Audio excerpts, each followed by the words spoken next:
How to prevent cervical cancer.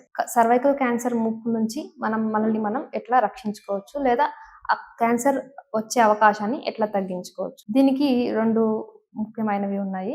ఒకటేంటంటే screening, ఇంకొకటి vaccination. Screening అంటే ఏంటి? స్క్రీనింగ్ అంటే ఇప్పుడు మనకి క్యాన్సర్ అని నిర్ధారణ అయ్యే కన్నా ముందు కణాలలో కొన్ని మార్పులు వస్తాయి. వాటిని ప్రీ క్యాన్సరస్ లీషన్స్ అంటారు. ఈ పర్టికులర్ ప్రీ క్యాన్సరస్ లీషన్స్ ఏవైతే ఉన్నాయో వీటిని మనం తొందరగా పసిగట్టి ట్రీట్మెంట్ ఇచ్చినట్టయితే ఫ్యూచర్లో అవి క్యాన్సర్కి మారకుండా మనకి హెల్ప్ చేస్తాయి. సో వాటిని తొందరగా మనం డిటెక్ట్ చేయడానికి చేసేదే స్క్రీనింగ్. స్క్రీనింగ్ ఎలా చేస్తారు సిఎస్ఆర్ఎక్స్కి అంటే ప్యాప్స్మియర్ అంటే మన గర్భాశయ ముఖద్వారం నుంచి ఒక చిన్న బ్రష్ పెట్టి అక్కడ ఉన్న కణాలని తీసి స్లైడ్స్ మీద వేసి చూస్తారనమాట.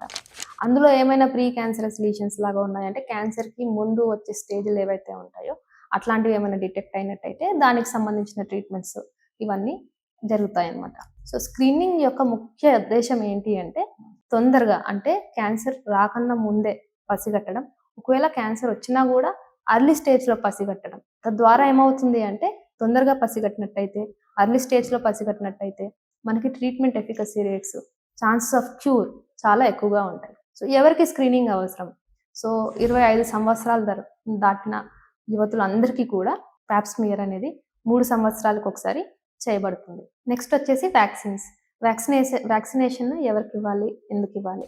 సాధారణంగా మనకి కార్సినోమా సర్విక్స్ అనేది హెచ్పివి వైరస్ ఇన్ఫెక్షన్ వల్ల వస్తుంది.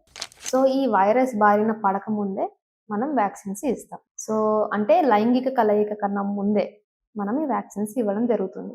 సో 9 నుంచి 12 ఏళ్ల లోపల ఉన్న ఆడపిల్లలకి 2 ఇంజెక్షన్లు ఒక మంత్ పార్ట్ చొప్పున ఐఎం ఇంజెక్షన్స్ ఇస్తారు. ఇవి వ్యాక్సిన్స్ ఎందుకు అంటే ఫ్యూచర్లో హెచ్పివి బారిన పడినా కూడా వీళ్ళకి క్యాన్సర్ వచ్చే ముప్పుని ఇవి తగ్గిస్తూ ఉంటాయి. ఇన్ ఎనీ కేస్ ఈ 9 నుంచి 12 సంవత్సరాల ఆడపిల్లలు వ్యాక్సిన్ తీసుకోవడం మిస్ అయినట్టయితే లేదా మర్చిపోయినట్టయితే వాళ్ళు 26 సంవత్సరాల లోపు తీసుకోవచ్చు.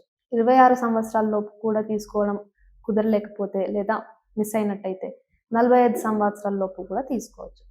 కానీ ఇక్కడ అర్థం చేసుకోవాల్సింది ఏంటి అంటే మనకి వయసు పెరుగుతున్న కొద్దీ 26, 45 ఈ వయసులో ఏమవుతుంది అంటే ఆల్రెడీ సెక్షువల్ కాంటాక్ట్ వచ్చే ఉంటుంది. అంటే హెచ్పివి బారిన పడే ఉంటాము. కాబట్టి వ్యాక్సినేషన్ తీసుకున్నప్పటికీ దాని ఎఫికసీ తక్కువగా ఉంటుంది. సో వ్యాక్సిన్ ప్రైమరీలీ ఎప్పుడు ఇస్తాము అంటే అసలు ఈ లైంగిక కలయిక కాకన్నా ముందే. హెచ్పివి వైరస్ ఇన్ఫెక్షన్ అనేది మనకి లైంగికంగా వస్తుంది. సో ఆ కలయికకి ముందే ఇస్తాం కాబట్టి దీనికి మోర్ ఎఫికసీ ఎప్పుడు ఉంటుంది అంటే 9 నుంచి 12 ఏళ్ల లోపలే వ్యాక్సిన్ తీసుకున్నట్టయితే మనకి ఎఫికసీ రేట్స్ ఎక్కువగా ఉంటాయి.